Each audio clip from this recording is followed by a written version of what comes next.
Hello my dear friends, a very warm welcome to our platform of Educated Sapiens. दोस्तों ध्यान रखिएगा, हमारी website live हो चुकी है और इस पर कुछ कोर्सेज भी हमने पब्लिश किए हैं। आप चाहें तो उनको बाय कर सकते हैं। ध्यान रखिएगा, एथिक्स, इंटीग्रिटी एंड एप्टीट्यूड अभी के लिए फ्री है, टोटली फ्री है। ठीक है, please go ahead and enrol. आप अपनी प्रैक्टिस करें। यहाँ पे हर लेक्चर में 1 से 2 सवाल आपके प्रैक्टिस के लिए दिए गए हैं। इसके अलावा ध्यान रखिएगा, सी सेट का मैं हिंदी में कोर्स लेकर के आया हूँ। हिंदी में परफेक्ट हिंदी में कोर्स चाहिए। ठीक है, ये 2000 के करीब करीब का कोर्स है। प्लीज अगर आपका दिल है सी सेट हिंदी में प्रिपेयर करने का, गो अहेड विद इट। इसकी जो क्लासेस होंगी केवल सैटरडे एंड संडे को होगी। ध्यान रखिए, केवल क्लासेस सैटरडे एंड संडे को होगी, 2 ही दिन होगी इसकी क्लासेस। प्लीज इस बात का ध्यान रखिएगा। इसके अलावा वीकली इन न्यूज की अगर मैं बात करता हूँ तो ध्यान रखिएगा, टेस्ट जो वीकली न्यूज के बेसिस पे है ये हम दे रहे हैं। और साथ ही साथ जो अभी विन सीरीज में एनवायरमेंट पढ़ाऊंगा इसके बेसिस पे हर वीक एक टेस्ट आता है। ठीक है, इसके अलावा मतलब जो पूरे वीक भर का मटेरियल हुआ। ठीक है, इसके अलावा ऐसे की टेस्ट सीरीज दोस्तों मात्र 500 रुपए में है। That will really help you all to prepare very well, है ना। तो मेक श्योर करिए कि आप जरूर से इसको अटेम्प्ट करें। ठीक है, चलिए वापस चलते हैं अब हम अपने इन्वायरमेंट के टॉपिक की तरफ। ठीक है, और आज जो है टॉपिक्स बेहद इंपॉर्टेंट है, काफी सारे इंपॉर्टेंट टॉपिक्स हैं। प्लीज इस बात का ध्यान रखिएगा। सबसे पहले अगर आपको ध्यान हो तो एनडीसी की बात करी गई थी, नेशनली डिटरमाइंड कॉन्ट्रीब्यूशंस की बात की गई। कौन से एग्रीमेंट में बात की गई है ये आपको मुझे बताना है, नेशनली डिटरमाइंड कॉन्ट्रीब्यूशंस की। ठीक है, तो हमने क्या किया है, अपना जो क्लाइमेट चेंज टारगेट है 2030 के लिए इसको बढ़ाया है। ठीक है, वी हैव इनहैंस्ड इट। ठीक है, आपको भी पता है पिछली बार ग्लासगो में कॉप 26 हुआ था, तो वहां पे हमने कहा था नेट जीरो हम 2070 तक अचीव करेंगे। नो डाउट हमने यही चीज रखा है, बट स्टिल हमने थोड़ा सा इसको बेटर किया है। ठीक है, अब ये चीज समझिए कैसे हुआ है। India enhances it's climate change targets for 2030। 2030 कैसे बढ़ा है देखो, यूएनएफसीसी कॉप 26 जो ग्लासगो में हुई थी 2021 में। पिछले साल वहां प्राइम मिनिस्टर हमारे गए थे और उन्होंने बहुत सारी नई नई प्रोमिसेस की थी कि भैया क्लाइमेट एक्शन में इंडिया विल लीड। ठीक है, अब देखो इंडिया ने पंचामृत का कॉन्सेप्ट दिया था। पंचामृत आप सभी को पता है, 5 चीजों से मिलकर के एक प्रसाद बनता है बेसिकली, जिसे भगवान जी को नहलाया जाता है, उनके चरण धुले जाते हैं और उसके बाद फिर उसको प्रसाद के तौर पे सभी को दिया जाता है। ठीक है, तो पंचामृत 5 चीजों से मिलकर के जो बने वो अमृत। ठीक है, ध्यान रखिएगा इन्होंने क्या क्या कहा था। पहली चीज, reach non fossil energy capacity to 500 gigawatt by 2030। मतलब नॉन फॉसिल एनर्जी को हम लोग 500 गीगावाट तक बढ़ा देंगे। ठीक है, fulfil 50% of the energy requirements via RE by 2030। 2030 तक 50% तक जो भी आपका एनर्जी रिक्वायरमेंट है वो रिन्यूएबल एनर्जी से आएगा। ठीक है, इसके अलावा 1 billion carbon emissions, 1 billion tonne मतलब टन कार्बन इमिशन भी 2030 तक हम कम करेंगे। इसके अलावा कार्बन इंटेंसिटी भी हम 45% से कम करेंगे। मतलब एक तरह से ऐसा समझिए 45% से ज्यादा हम कार्बन इंटेंसिटी भी कम करेंगे 2030 तक। ठीक है, और साथ ही साथ नेट जीरो का टारगेट हमने 2070 तक रखा हुआ था। ठीक है, ये सब चीजें समझ में आ रही हैं। अब देखो इन सब चीजों को अचीव करने के लिए हमने क्या क्या किया है। सबसे पहले ट्रांसपोर्ट सेक्टर को टारगेट किया गया है। ट्रांसपोर्ट सेक्टर में हमने किया है, फेम स्कीम लॉन्च की है। कौन सी स्कीम की है? फेम स्कीम लॉन्च की है, जिसका फुल फॉर्म बनता है faster adoption and manufacturing of hybrid and electric vehicles. ठीक है, प्लीज ये ध्यान रखिए ये कौन सी मिनिस्ट्री के अंदर आती है। ध्यान रखना, ये मिनिस्ट्री ऑफ ट्रांसपोर्ट नहीं है, इसका मिनिस्ट्री ऑफ ट्रांसपोर्ट नहीं है। ये मैं पहले क्लासेस में बता चुका हूं, प्लीज कोशिश कीजिए इसको आंसर करने का। ध्यान रखना, ये प्रीलिम्स का क्वेश्चन है। प्रीलिम्स का क्वेश्चन कैसे पूछेगा? FAME is the flagship scheme, या फ्लैगशिप स्कीम भी दे सकता है, scheme of ministry of transport. This statement is wrong my dear friend, please ध्यान रखना स्टेटमेंट गलत है।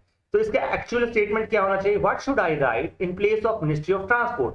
प्लीज कमेंट सेक्शन में कमेंट कीजिए, please try to comment in the comment section. ठीक है, मैं लिखने में लिख सकता हूं, बट प्लीज ध्यान रखिए अभी मेरे लिखने में मन नहीं है। I want to give you also some task, कुछ टास्क मैं देना चाहता हूं। जो भी सही आंसर देगा I will definitely tell them in the comment section. ठीक है, पिन कर दूंगा उनको। ठीक है, A voluntary vehicle scrapping policy to phase out old and unfit vehicles complements the existing scheme। दोस्तों आपको कुछ दिनों पहले पता है कि व्हीकल स्क्रैपिंग पॉलिसी आ गई है, और इसके तहत यदि आप पुराना अपना व्हीकल किसी सर्टिफाइड स्क्रैपर के यहाँ देते हैं, ठीक है, वहां से प्रॉपर एक रिसीट लेते हैं, तो आपको टैक्सेस में जो न्यू व्हीकल खरीदेंगे उस पर टैक्सेस में उतना कुछ परसेंट तक का रिलीफ मिल जाएगा, क्योंकि आपने स्क्रैपिंग पॉलिसी के तहत अपनी जो ओल्ड व्हीकल है उसको प्रॉपरली स्क्रैप आउट करवाया है। ठीक है, India is among a handful of the countries that support the global EV at 30 देखो दोस्तों, ये सवाल भी आ सकता है कैसे, EV 30 @30 campaign relates to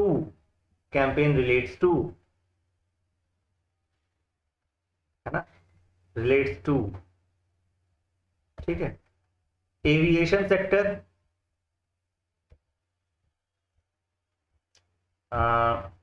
electric vehicle sector, इस तरीके से आपसे अलग अलग तरीके से पूछा जा सकता है। ईवी का ही कुछ फॉल फॉर्म बना देंगे वो लोग, ठीक है ना, ठीक है ना। तो ध्यान रखना है, इस सब चीजों पे बहुत सारे सवाल बनते हैं इस तरह के, ठीक है, इस तरह की चीजों पे बहुत सारे सवाल बनते हैं। At least 30% of new vehicle sales to be electric by 2030, 2030 तक एटलीस्ट 30% जो नए व्हीकल्स हैं वो इलेक्ट्रिक होने चाहिए बिकने वाले। इसके अलावा अगर आप देखेंगे तो बेहद इंपॉर्टेंट और फ्लैगशिप स्कीम एक और चलिए, प्रधानमंत्री उज्ज्वला योजना। उज्ज्वला योजना में क्या किया गया है, अभी तक घरों में इंडोर पॉल्यूशन बहुत ज्यादा होता था, ठीक है, कोल बेस्ड कुकिंग फ्यूल चलता था गांव में, स्पेसिफिकली कोयला जला रहे, लकड़ी जला रहे, तो ये बायोफ्यूल या कोल फ्यूल हम लोग यूज करते थे, ठीक है, ध्यान रखना।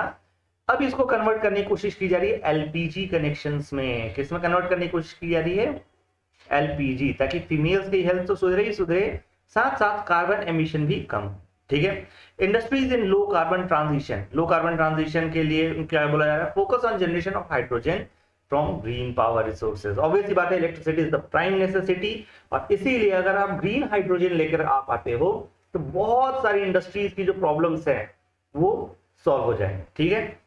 परफॉर्म अचीव एंड ट्रेड, देखो पैट स्कीम भी चालू की गई थी। बेसिकली ये स्कीम आपका जो हमारा कार्बन क्रेडिट सिस्टम है उसको स्ट्रेंथन करती है। वो कैसे, आप परफॉर्म करो, ठीक है, आपको कार्बन क्रेडिट्स मिले हुए हैं कि हाँ भाई देखो आप इतना तक कार्बन उत्सर्जित कर सकते हो, you can emit so much carbon dioxide, ठीक है।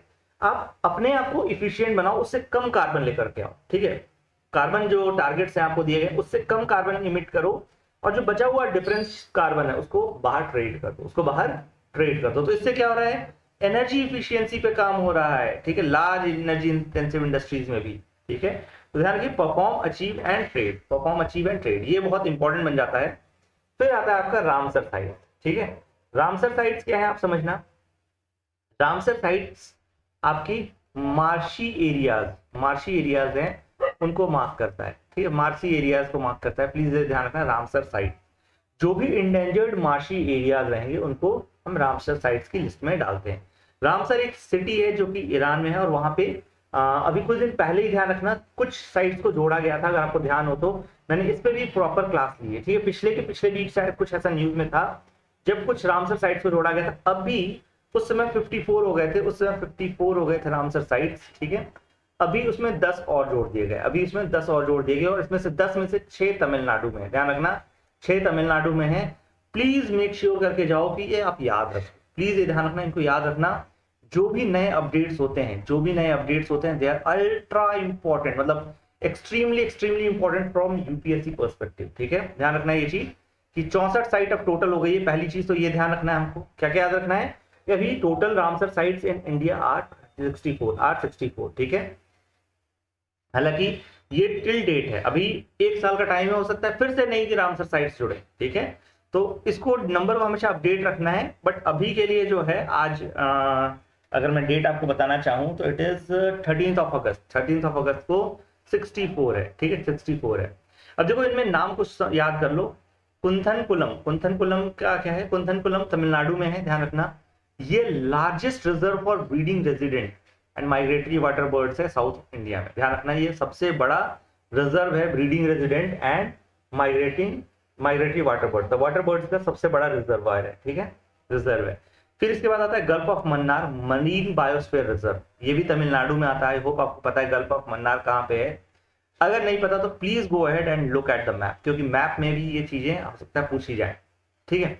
ये पहला मरीन बायोस्फीयर रिजर्व है in south and south east Asia, is it clear, ठीक है। तो देखो इस तरह के सवाल भी पूछे जा सकते हैं, इसकी स्पेसिफिकेशन अगर कुछ दी हुई है तो दे बिकम मोर इंपॉर्टेंट, ठीक है।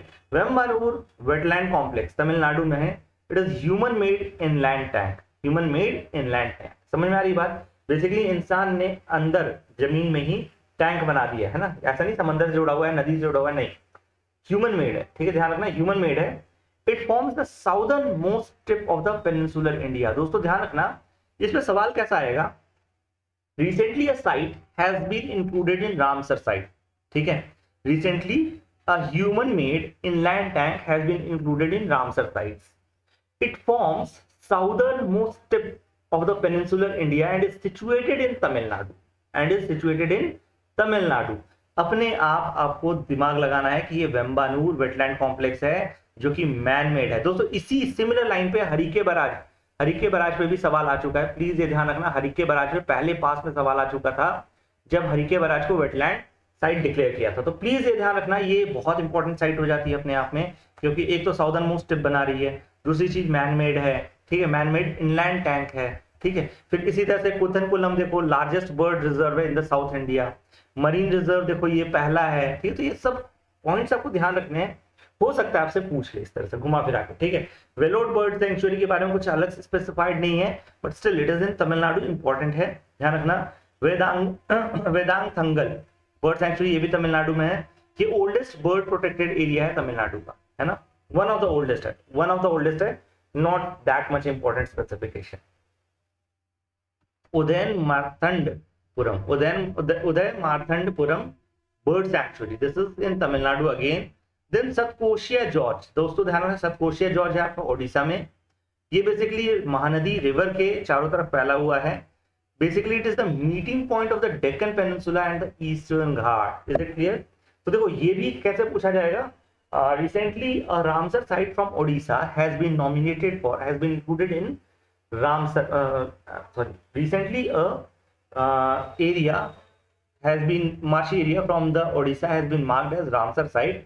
It spreads around Mahanadi River and is considered as the meeting point of Deccan Peninsula and Eastern Ghat. Identify the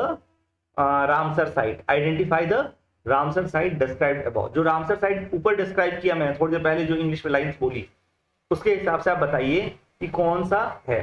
तो इसमें सतकोशिया जॉर्ज आपको याद रखना है, ठीक है।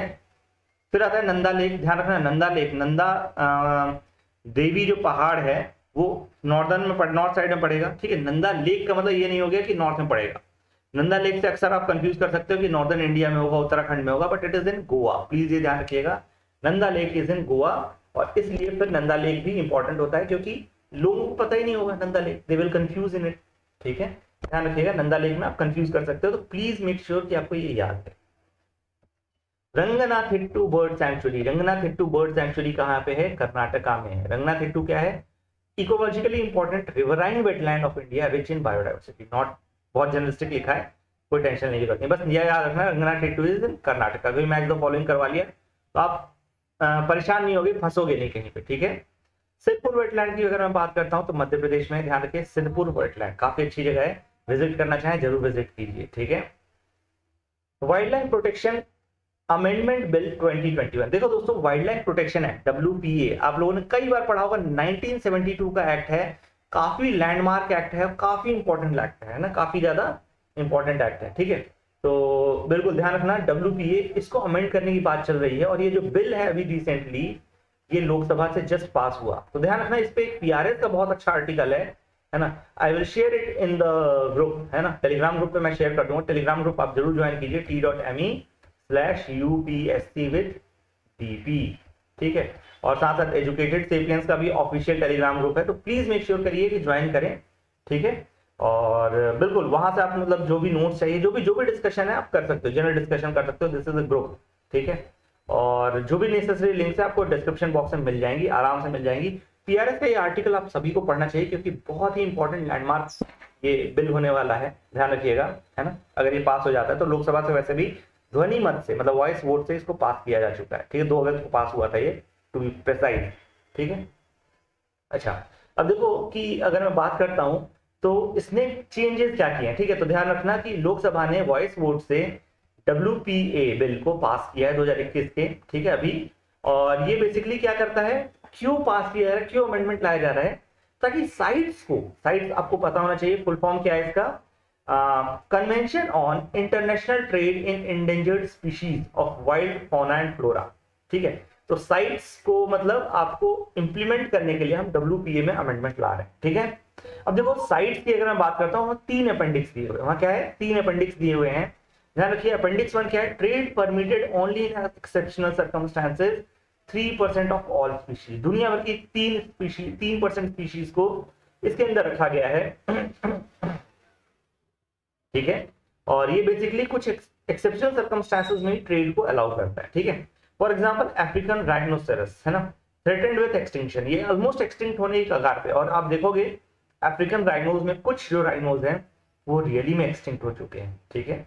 तो मस्ट है, एक बार देखना है जरूर से इस लिस्ट को। राइनोसेरस के ऊपर भी काफी दिनों से प्रेडिक्टेड है, क्वेश्चन आ नहीं पा रहा है। It will come very soon, मुझे ऐसा गट फीलिंग आएगा, आज नहीं तो कल आएगा जरूर, ठीक है। अपेंडिक्स 2 क्या है, trade strictly control, 97% of the species है अपेंडिक्स 2 में, ठीक है। स्ट्रिक्टली कंट्रोल्ड है 96% स्पीशीज के लिए, ठीक है। तो यहाँ पे थोड़ा सा लिबरल कर देते हैं, थोड़ा सा मतलब रिलैक्स कर देते हैं, ध्यान रखना।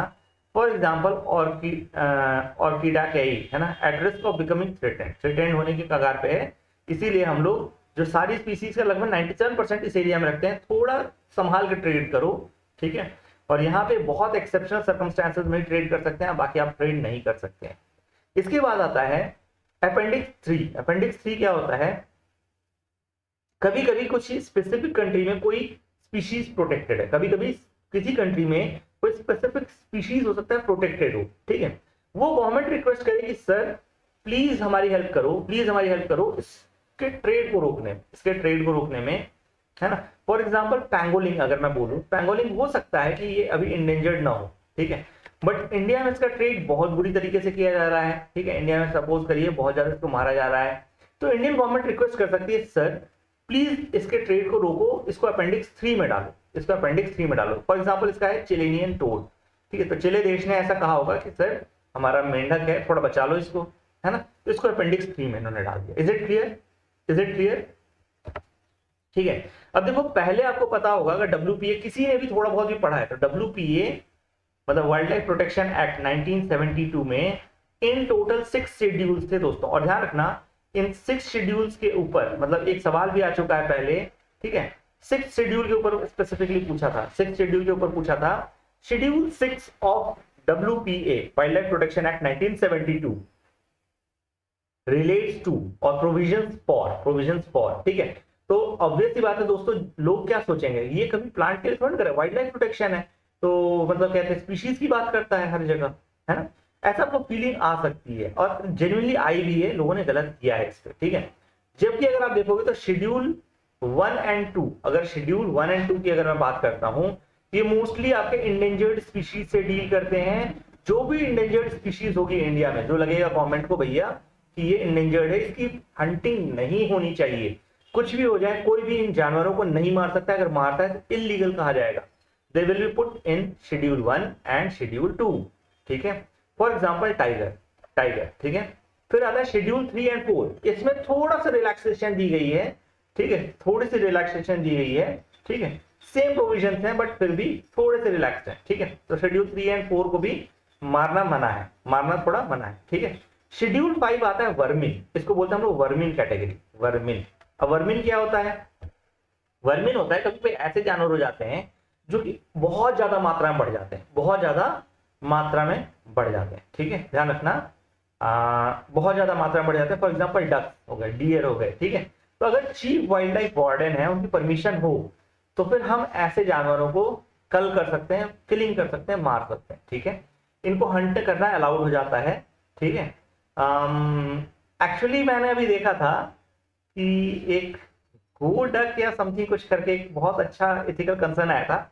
आई विल टेल यू समडे, है ना, कुछ चीज बताऊंगा। आई थिंक 100 डक्स या कुछ ऐसा करके 100 डक्स, यस 100 डक्स कुछ करके एक नॉट फॉर प्रॉफिट कंपनी है जो कि एनवायरनमेंट के लिए काम करती है। एक मिनट मुझे भी चेक करना पड़ेगा, आई थिंक 100 डक्स है या गो डक्स है। जब हम लोग IIM अहमदाबाद में थे तो वहां पे एक टीचर ने बताया था इसके बारे में। मुद्दा ये था कि एथिक्स कैसे काम करता है ना। यस 100 डक्स है, ठीक है। जिस 100 डक्स। तो ध्यान रखो, नॉट फॉर प्रॉफिट ऑर्गेनाइजेशन है जो कि प्रोजेक्ट लोगों को बचाने के लिए काम करती है, या फॉर प्रॉफिट भी हो तो भी कोई फर्क नहीं पड़ता, ठीक है, या फॉर प्रॉफिट इन्वायरमेंटल कंपनी है, इन्वायरमेंट को बचाने के लिए काम करती है, मार्शलैंड को स्पेसिफिकली कंजर्व करने का काम करती है, कंजर्व्स मार्शलैंड। अब इसको सोचो फंडिंग कहां से आती होगी, can you think of that?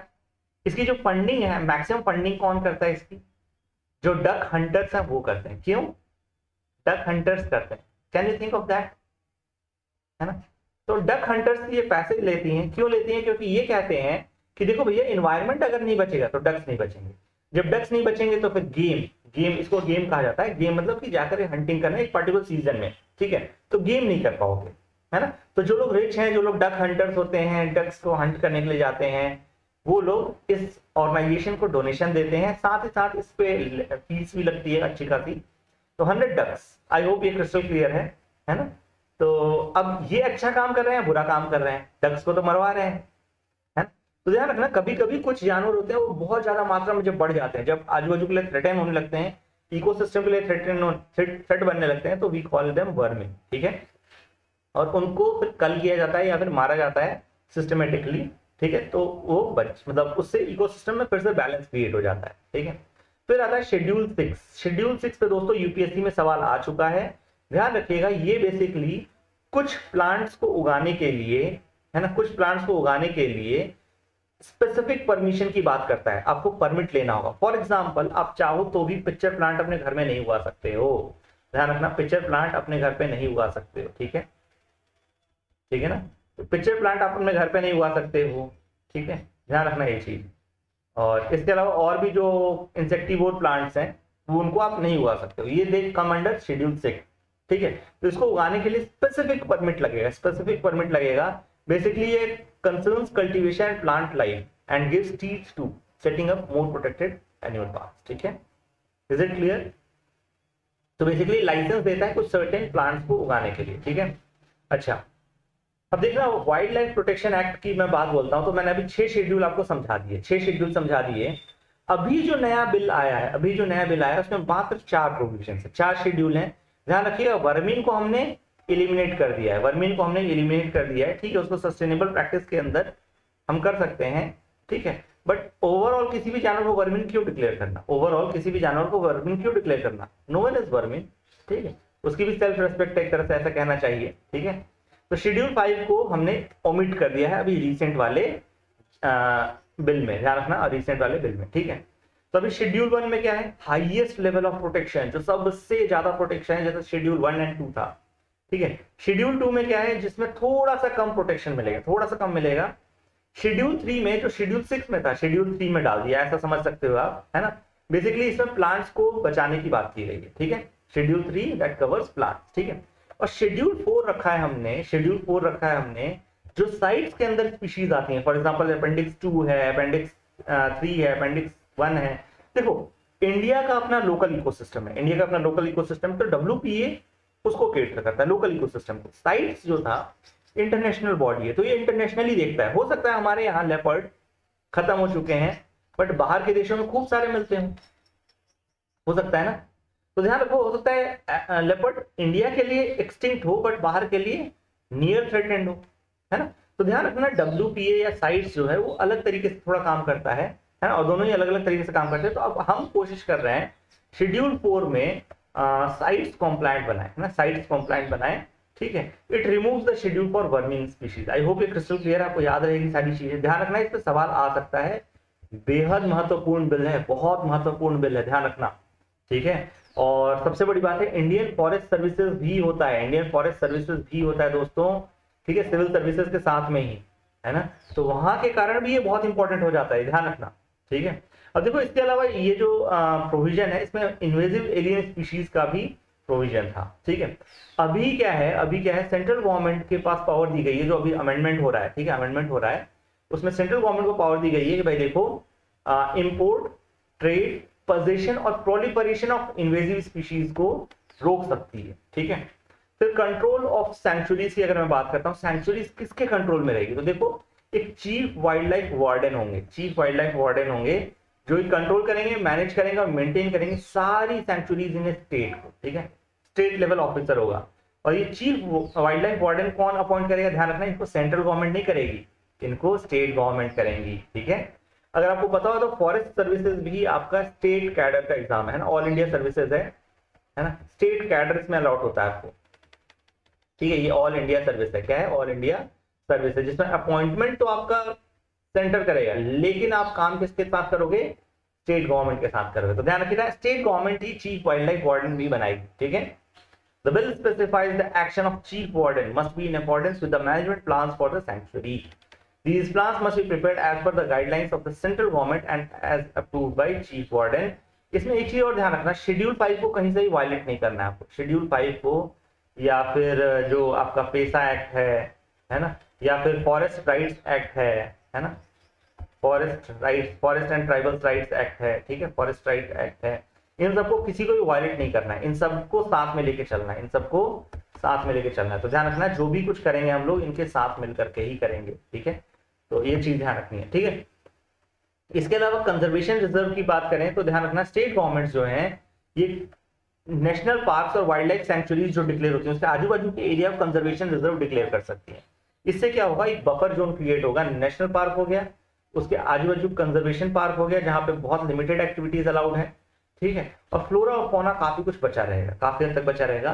Bill जो है सेंट्रल गवर्नमेंट को एम्पावर करता है ना, बिल जो है एम्पावर करता है सेंट्रल गवर्नमेंट को भी कि भैया ये भी चाहे तो कंजर्वेशन रिजर्व डिक्लेयर कर सकते हैं। पहले केवल स्टेट गवर्नमेंट कर सकती थी, अभी सेंट्रल गवर्नमेंट के पास भी ये पावर आ जाएगी, ठीक है। अब देखो इसमें एक और काम किया गया, फाइन बढ़ा दिया गया है, फाइन बढ़ा दिया है, कोई भी जनरल वायलेशन करता हुआ पाया जाता है तो पहले तक 25,000 तक फाइन लगता था, इससे ज्यादा फाइन नहीं लग सकता था, ठीक है। अब ये 1 लाख रुपए तक कर दिया गया है। स्पेशली प्रोटेक्टेड एनिमल्स की अगर हम बात करें, अगर वो रखते हुए कोई पाया जाता है या कुछ बदमाशी करते हुए उसमें वो रूल वायलेट करते हुए पाया जाता है तो पहले 10,000 तक का फाइन लगता था, अब 25,000 रुपए तक का फाइन लग सकता है। प्लीज इस बात का ध्यान रखिएगा, ठीक है। The next topic which is very very much important is feasibility of carbon removal by restoring coastal vegetation. देखो दोस्तों, एक बात कही जा रही थी, ये हमारा मैक्सिमम कार्बन फिक्सेशन, जो हमारे वर्ल्ड का मैक्सिमम कार्बन फिक्सेशन है, दैट इज इन ओशन, ठीक है। कहां पे होता है, समंदर के अंदर होता है, ओशंस में, ठीक है, ओशंस में होता है। बट दिक्कत क्या आ रही है, आप समझिएगा कि अभी अभी एक रिसेंटली स्टडी हुई है, क्या हुई है, एक स्टडी हुई है जिसने ये कहा है कि शायद जो हम ओवर रिलायंस दिखा रहे थे ओशन इकोसिस्टम पे, वो शायद इतना इफेक्टिव नहीं है। कोस्टल वेजिटेशन के थ्रू हम कोशिश करते हैं, देखो लैंड पे तो जमीन बची नहीं है ज्यादा, है ना, लैंड पे जमीन पे इतनी ज्यादा तो एरिया है नहीं, बचा नहीं है जो कि हम फॉरेस्ट और ज्यादा डेवलप कर सकें। ऑलरेडी हम ओवर पॉपुलेशन का शिकार हैं, तो लोग सोच रहे थे कोस्टल वेजिटेशन लगा लेते हैं ना, समंदर में जो वेजिटेशन लगा लेते हैं, they will remove the carbon, है ना, कार्बन रिमूव करेगा। बट ऐसा नहीं है दोस्तों, ऐसा नहीं है, प्लीज ध्यान रखिएगा। एक स्टडी अभी रिसेंटली पब्लिश हुई जिसने एक स्केप्टिसिज्म बताया है कि देखो efficiency of restoring coastal habitat to offset carbon emission, ठीक है। ऐसा क्यों सवाल उठ रहे हैं, समझना इस बात को। ये कह रहे हैं ये अनरिलायबल है, ये सर्टेन नहीं है, this is uncertain, far from certain, ठीक है, this is far from certain and unreliable. क्यों, क्योंकि ये चीज समझिएगा, जब हम कहते हैं कि भाई बहुत ज्यादा हम कहते हैं एक्वेटिक प्लांट्स लगा देंगे, है ना, तो अगर आप देखोगे तो वो डिके करते हैं, इमीडिएटली आपका CH4 रिलीज होना चालू हो जाएगा, ठीक है। उसके ऊपर अगर आप कोरल बनाते हो तो कोरल की जो शीट भी बनती है तो कार्बन डाइऑक्साइड डिपॉजिट करते हैं वो, सॉरी कार्बन डाइऑक्साइड एम से कार्बोनेट शेल बनाते हैं वो, ठीक है। तो कार्बोनेट शेल जब बना रहे होते हैं तो उसमें भी अगर आप देखोगे तो CO2 रिलीज होता है, ठीक है। तो देखो एक चीज और टर्म याद रख लो, ब्लू कार्बन, ठीक है, ब्लू कार्बन, ध्यान रखना। इसी की तरह एक और टर्म है ब्लू हाइड्रोजन, बट ये टोटली डिफरेंट कॉन्टेक्स्ट है, blue hydrogen is totally different. तो आपको मुझे बताना है ब्लू हाइड्रोजन क्या होता है ना, ब्लू हाइड्रोजन क्या होता है। ये भी मैंने टॉपिक कई बार दोस्तों लिया और मोस्ट प्रोबेबली आप सभी लोगों को पता होगा what is blue hydrogen. Please make sure कीजिएगा कि मुझे बताइएगा जरूर, ठीक है। तो ब्लू कार्बन क्या होता है, ध्यान रखना, carbon sinks held by coastal aquatic and marine vegetation, ठीक है, marine organisms and sediment, basically जो भी पानी के नीचे पौधे हैं, ठीक है, पादप हैं, ठीक है, पानी के नीचे जो भी पौधे हैं वो जो भी कार्बन सिंक करेंगे, मतलब कार्बन का सिंक बनेंगे, मतलब कार्बन को अवशोषित करेंगे, ठीक है, वो क्या कहलाएंगे, वो कार्बन क्या कहलाएगा, ब्लू कार्बन कहलाएगा, ध्यान रखना, ब्लू कार्बन कहलाएगा, ठीक है, ठीक है। अब देखो एक चीज समझना कि इस अनसर्टेनिटी के पीछे कारण क्या है, ध्यान रखना, इस अनसर्टेनिटी के पीछे कारण क्या क्या है। तो देखो सबसे पहली चीज, estimates of the rate at which blue carbon habitats remove CO2 from atmosphere very widely, काफी ज्यादा वेरिएशन देखने को मिल रहा है। कोई साइंटिस्ट बोलता है भाई ये 100 केजी कर लेंगे, जैसे सपोज करो, ठीक है, 100 किलो कर लेंगे। कोई साइंटिस्ट बोलता है 1000 किलो कर लेंगे। कोई बोलता है भाई ये इतना भी नहीं कर पाएंगे, 50 किलो ही कर पाएंगे, ओवरऑल में 50 किलो ही कर पाएंगे, ठीक है। तो काफी ज्यादा वेरिएशन है। इसका मतलब ऑब्वियस सी बात है कि साइंटिस्ट खुद भी एक मत नहीं हो पा रहे कि हाँ भाई जो क्या कहते हैं कोस्टल वेजिटेशन है ये बहुत इफेक्टिवली काम करती है, ठीक है। Burrowing organisms disturb and mix younger and older layers. दोस्तों ध्यान रखना, बरोइंग मतलब क्या होता है, जो गड्ढा खोद करके नीचे चले जाते हैं, ठीक है।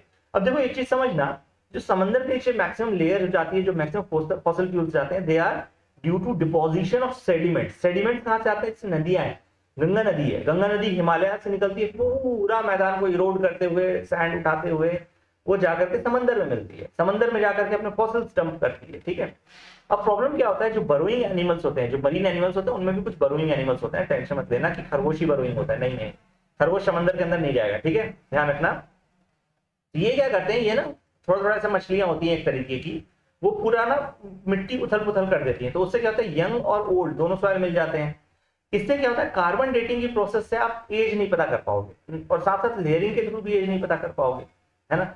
इससे क्या होता है, सेडिमेंट दिखता तो यंगर है, लेकिन लेकिन ध्यान रखना वो होता नहीं, ठीक है। कार्बन बरियल रेट्स जो है ये ग्रेटर दिखाई देते हैं, यंगर दिखाई दे रहा है क्योंकि सेडिमेंट है ना। तो इससे क्या होता है, कार्बन बरियल रेट आपको ज्यादा निकल के आता है, ज्यादा निकल के आता है कि कार्बन बहुत सारा डंप हो रहा है वहां पे, है ना। ऐसा कुछ भी नहीं है।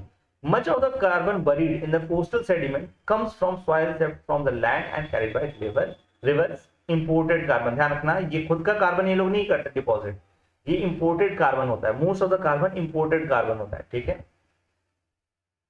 अब देखो what are the causes of uncertainty. Uncertainty के क्या कारण है, समझना इस बात को। पहली चीज तो मार्श गैस काफी सारी रिलीज होती है। मार्श गैस मतलब एक तरह से मीथेन को ही कह सकते हो आप, ठीक है। Turning an oil palm plantation back into mangrove forest. देखो ऑयल प्लांटेशन आपने लगा दिया, ठीक है, बट उसको वापस से मैनग्रोव फॉरेस्ट में कन्वर्ट करोगे या फिर खूब सारा फ्लडिंग करवाओगे सॉल्ट मार्श बनाने के लिए, तो उससे क्या होगा, लैंड नो डाउट कार्बन पहले एक्यूमुलेट करेगी, बट एक टाइम के बाद वो खुद ही जो जमीन है मीथेन रिलीज करने लग जाएगी, जो कि और ज्यादा डेडली है, 4 times more potent, 4 times more potent GHG है, मोर पोटेंट GHG है, ठीक है, ग्रीन हाउस गैस है, otherwise known as marsh gas, है ना। And nitrous oxide both powerful greenhouse gases leaving no net climate benefit, ठीक है, climate benefit कुछ भी नहीं रह जाता इवेंचुअली, ठीक है। कैल्सीफाइंग एनिमल कॉन्ट्रीब्यूट्स टू इमिशन। ध्यान रखना कि अगर आप देखोगे स्ट्रैप लाइट की लीफ होती है सी ग्रास की, ठीक है, इस पर अक्सर एक व्हाइट क्रस्ट चढ़ती है, किसकी, शेल्ड वॉर्म्स की या फिर कोरालिन एल्गी की, ठीक है। अब ये जब अपना कैल्शियम कार्बोनेट का कवर बना रहे होते हैं तब भी CO2 रिलीज करते हैं, तो एट द एंड बेनिफिट जो है ऑलमोस्ट नलिफाई हो जाता है। Is it clear.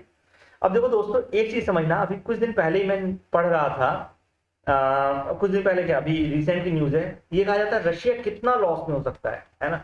Ukraine war चल रहा है, रशिया यूक्रेन को जीतने जा रहा है ना, Russia is going to win Ukraine, ठीक है। तो ऐसा माना जा रहा है यूक्रेन का जो अभी कैप्चर्ड एरिया है, इसमें 12 ट्रिलियन के रिसोर्सेज हैं। Can you think of that, resources worth $12 trillion, can you think of that. तो रशिया का जो पूरा मतलब जो उसका वार का कॉस्ट था वो तो पूरा निकल गया, है ना। But it's not so simple, मतलब इतना सिंपल भी नहीं है जितना सिंपलिस्टिक हमने बोल दिया, अरे 12 ट्रिलियन रशिया को मिल गए, नहीं नहीं दोस्तों, ठीक है। और वो भी अभी हेल्ड टेरिटरी से, ये एस्टिमेट किया जा रहा है अगर यूक्रेन को पूरा जीत लेता है तो रशिया विल गेन $20 ट्रिलियन, ठीक है, $20 ट्रिलियन के natural gas reserve, oil reserve, ठीक है, आयरन रिजर्व, आयरन ओर के, लिथियम रिजर्व, ये सब चीज रशिया के पास मिल जाएगी, है ना। तो ध्यान रखना 12 से 20 ट्रिलियन का एस्टिमेट है, ठीक है, but it's not that easy. क्यों नहीं है, क्योंकि ये पैसे के फॉर्म में नहीं है। यूक्रेनियन करेंसी तो बिल्कुल ध्वस्त हो चुकी है, पूरा वॉर रेवेज कंट्री है, जो बिल्डिंग्स थी, जो इंफ्रास्ट्रक्चर था, सब खत्म हो चुका है, बिल्कुल खत्म हो चुका है, ठीक है। तो ध्यान रखो नेचुरल रिसोर्स अकाउंटिंग जब हम करते हैं इसमें बहुत सारे चैलेंजेस आते हैं, और इसी पे अब हम बात करेंगे। कैग साहब ने कहा है कि भैया ये बहुत जल्दी नेचुरल रिसोर्स अकाउंटिंग की रिपोर्ट लेकर के आएंगे नवंबर 2022 तक। तो देखो एक और न्यूज है जो आपको आज अगस्त में पता चल रही है, बट आपको टैप रखना है नवंबर में भी, ठीक है। नेचुरल रिसोर्स अकाउंटिंग रिपोर्ट लेकर के आ रहे हैं, ठीक है। ऐसी बात नहीं, ये पहला अटेम्प्ट है, ऐसा बात नहीं पहला अटेम्प्ट है, इसके पहले भी एन केव्स नाम से स्कीम चलती थी, ठीक है, जिसमें ये कोशिश की गई, ठीक है। तो अभी उस पर बात करेंगे, पहले ये समझ लो नेचुरल रिसोर्स अकाउंटिंग होती क्या है। तो समझना कि जो नेचुरल रिसोर्स है, ठीक है, डिप्लीशन किया जा रहा है, जिसको डिप्लीट किया जा रहा है और इन्वायरमेंटल डिग्रेडेशन किया जा रहा है इकोनॉमिक एक्टिविटीज के कारण, उसका कितना कॉस्ट पड़ेगा। अगर मान लो हम नहीं करते हो डिप्लीशन, इन्वायरमेंटल डिग्रेडेशन, तो उसकी वैल्यू कितनी होती, ठीक है। या ऐसे समझ लो कि मैंने मतलब क्या कहते हैं, कोई मिनरल निकाला मैंने, है ना, कोल बेड से मिनरल मैंने निकाला, ठीक है। अगर ये कोयला निकालने में कुछ पॉल्यूशन हुआ होगा, उस पॉल्यूशन को ठीक करने के लिए कितना मुझे पैसा खर्च करना पड़ेगा, ठीक है, कितना पैसा खर्च करना पड़ेगा, ठीक है। और इसके कारण जो पॉल्यूशन हुआ, दो चीज, पहली चीज तो इसके कारण पहले ही पॉल्यूशन, जो माइनिंग में पॉल्यूशन हुआ, दूसरी चीज यूजेज में पॉल्यूशन हुआ, ठीक है। ओवरऑल पॉल्यूशन को सही करने के लिए, है ना, ओवरऑल पॉल्यूशन को करेक्ट करने के लिए आप कितना पैसा खर्चा करोगे ताकि वो सही हो। तो बेसिकली नेशनल रिसोर्स की जो वैल्यूज है ना, वो चीज करते हैं हम लोग, ठीक है। Measurement of resource leads to its better management. ध्यान रखना, अगर हम रिसोर्सेज को मेजर कर पाएंगे प्रॉपर, ठीक है, रिसोर्सेज को प्रॉपर मेजर कर पाएंगे, ठीक है, तो फिर हम उसको बेटर तरीके से मैनेज भी कर पाएंगे। अब सिग्निफिकेंस क्या है, quantification of non renewable damage to resources, ठीक है। रिसोर्सेज को हमने कितना डैमेज कर दिया है उस पर बात करेंगे। जैसे आप देखो, यमुना रिवर कभी फ्लो करती थी, it was very Payas and काफी साफ सुथरी नदी थी, ठीक है। आज की डेट में क्या हो गया है, नजफगढ़ एरिया में, नजफगढ़ दिल्ली के पास में एरिया है, यमुना इज कॉल्ड ड्रेन, पूरा फोम ऊपर छाया हुआ है, तो रिसोर्सेज डैमेज हो गए, पॉल्यूशन हो गया। अगर मान लो वो पॉल्यूटेड नहीं रहता तो उसकी वैल्यू क्या रहती, वर्थ क्या रहती। आज की डेट में दिल्ली में अगर आप देखोगे बहुत बड़ा वाटर क्राइसिस आ रखा है, काफी ज्यादा वाटर क्राइसिस चल रहा है, right. Determination of development of real terms. अब देखो दिल्ली को पानी खरीदना पड़ रहा है ना, उसके लिए दिल्ली ब्लेम कर रहा है, कभी हरियाणा को, कभी पंजाब को, कभी इधर कभी उधर, है ना। तो अगर मान लो ये खरीदना नहीं पड़ता, यमुना से डायरेक्ट खुद ले पाते, तो इसकी कितनी वर्थ रहती, ठीक है। इसके अलावा determination of development in real terms में कैसे क्या डेवलपमेंट हो रहा है। Aid to policy framing, obvious सी बात है, करेगा ही करेगा। कॉम्बैट क्लाइमेट चेंज को कॉम्बैट करेगा। International commitments like fulfilling of SDGs, ठीक है। अब देखो एनकेएस प्रोजेक्ट है, natural capital accounting and valuation of the ecosystem services. NKS project है, बेसिकली आपको पता है इकोसिस्टम हमें 4 तरह की सर्विस देता है। कितनी तरह की सर्विस देता है, 4 तरह की सर्विस देता है, ठीक है। इसमें मैं क्लास लूंगा जब प्रॉपर इन्वायरमेंट पढ़ाऊंगा, बट अभी के लिए समझ लो this is funded by European Union, ठीक है, United Nation statistics division, UNEP and secretariat of convention of biodiversity, ठीक है। तो सीबीडी, यूएनईपी और साथ साथ यूएनएसडी, ये तीनों मिलकर के इसको ज्वाइंटली इंप्लीमेंट करते हैं, ठीक है। इंडिया 5 कंट्रीज में से है जो कि इस प्रोजेक्ट में पार्ट ले रहा है। अदर कंट्रीज कौन कौन सी, Brazil, China, South Africa and Mexico. Is it clear, है ना। तो प्लीज ये ध्यान रखिएगा, इंडिया चाइना तो यहाँ पे हो गए, ठीक है। साउथ अफ्रीका यहाँ हो गया, ब्राजील ऐसा मान लो, ब्राजील, ठीक है, ब्राजील यहाँ पे हो गया, और उसके ऊपर मैक्सिको, ठीक है। तो ये 4 देश, ठीक है, ये 5 देश मतलब मिलकर के पार्टिसिपेट कर रहे हैं। इज इट क्लियर, ठीक है। साउथ अफ्रीका और थोड़ा नीचे जाएगा, बट ठीक है, समझ लेना, बेसिकली मतलब ये है, ठीक है। तो इस तरह से याद रखो तो याद रहेगा, ठीक है। चैलेंजेस क्या है अकाउंटिंग में, क्या चैलेंजेस आते हैं। देखो दोस्तों, पहली चीज तो हमें प्रॉपर ट्रेनिंग नहीं है, कैपेसिटी बिल्डिंग नहीं है स्टेट ऑफिसर्स के बीच में, उनको पता ही नहीं भाई क्या कैसे लगाना है। पानी की कीमत बिस्लेरी वाली 10 रुपए लगाएं, या कि कहते हैं 20 रुपए लगाएं, या कि जो मतलब खुले में पानी भी मिलता है जैसे टैंक में आता है तो 3 रुपए लगाएं, है ना। तो ये समझना कि किस तरह से लगाएं, उनको खुद ही आइडिया नहीं, ठीक है। Limitations in preparing asset account, mapping periodicity of data, क्योंकि रिवर डेटा आपको चाहिए, इसके लिए फॉरेस्ट डेटा चाहिए, उसके रिन्यूएबल एनर्जी कितनी निकल रही है, रिन्यूएबल कितना है, वो सब डेटा निकालना बहुत मुश्किल काम है ना। डेटा भी थोड़ा डेटा कम है, तो एसेट के अकाउंट्स कम है, ठीक है।